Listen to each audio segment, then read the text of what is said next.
Hey guys, I figured I'm going to show you how I enter war, just to kind of give you an idea of the planning and preparation that I like to put into it. It might help some people, maybe not. I don't know, but who knows? Maybe it will. So first thing I do is I go spectate the war. Gotta love my Android loading times. First thing I check on is the boss, and I make sure that I have a champ that can kill the boss. And since this is an Iceman, and of course he's stun immune, the only way you're going to get his ice armor off is to hit him pretty hard or nullify it. Um, I also take Path 7, which would lead me to either the Iceman mini boss or the Ultron. So I want to make sure I have a champ that's good for probably both of those. And I'll just admit right now, Stark Spider-Man's going to be who I pick to cover all three of those champs. Or, well, I only get to fight two. But anyway. So then I like to go down my path. Path 7, I get the wonderful Limber Poison node. And it's a 4-star science, but it's got a pretty good rating. We'll have to see. We'll go check the profile in a minute. Then here we have Kinetic Reactor Special 2. This is a Mystic, so it's probably going to be a Juggernaut. I would be surprised if it was anything but a Juggernaut. Maybe a Mordo. Then, let's see.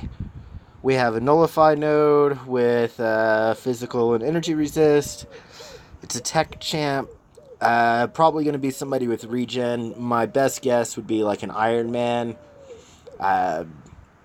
Maybe Howard the Duck would be an interesting placement there, but good chance that it's an Ultron. Then we go down here to the Health and Recovery node, and this is a 4-star tech. I'm willing to bet it's going to be a Green Goblin. It's kind of interesting here on the Stun Immune node. It is a Science Champ. Science Champs, it could be a lot of different things. Rhino would probably be a pretty good placement there, but not a lot of people go through the trouble of awakening the Realm of Legends Rhino just for that, so I'm not sure. We'll just have to see. And then we have another 4-star here on Fury and Limber. It is a Science Champ. My bet's probably going to be on somebody like Hulk. It could be a range of things, but that would be my best guess. Now, next thing I'm going to do, let's see who I fight a lot of. I've got P-Boy for real and Booty 9. I will go check their alliance so I could see their profiles. Just to kind of give me a little heads up, maybe. You know, it's not perfect, but it might give you a little guess. View profile. Okay, yeah, he's got an Ultron. That could also be on that recovery node. Not a lot really revealing there. Oh, hey, look. They got a Kang. Where's that other guy? What was his name? Bodhi. I don't know. Alright. Oh, he's got a Quake. You know what? That Quake. Ooh. That'll be interesting. I'm going to go back and look at the war.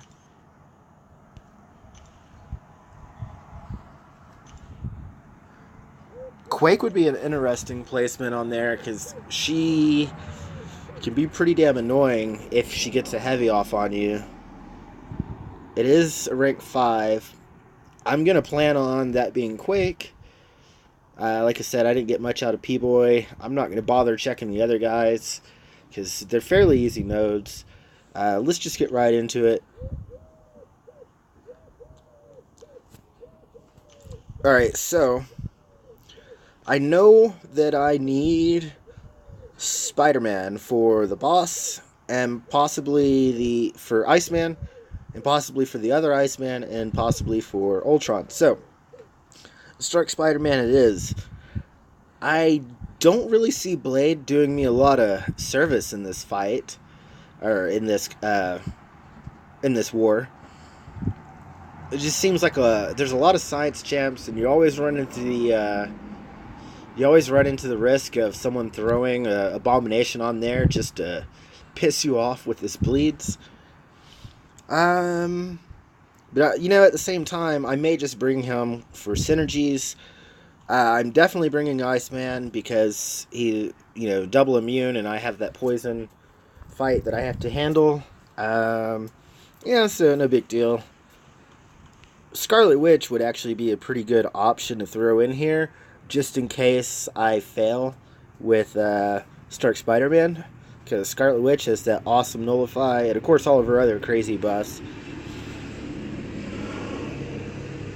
Problem is, she won't do me a lot of good against all this science shit. Well, you know what? Sometimes you just have to take that risk.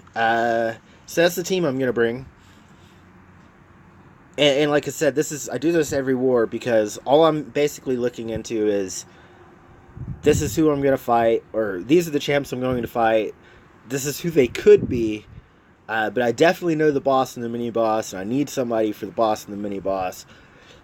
Even Stark, without the blade synergy, he can still stack up his poisons pretty... I mean, you just got to start... You don't start with 3, so, you know what I mean? You have to spend a little bit longer building it up. Not really a problem. So, that's how we'll do it. I'll probably record some of the fights and maybe load them. I don't know. But hopefully this little tip will help some of you when you're deciding on who to bring and who not to bring.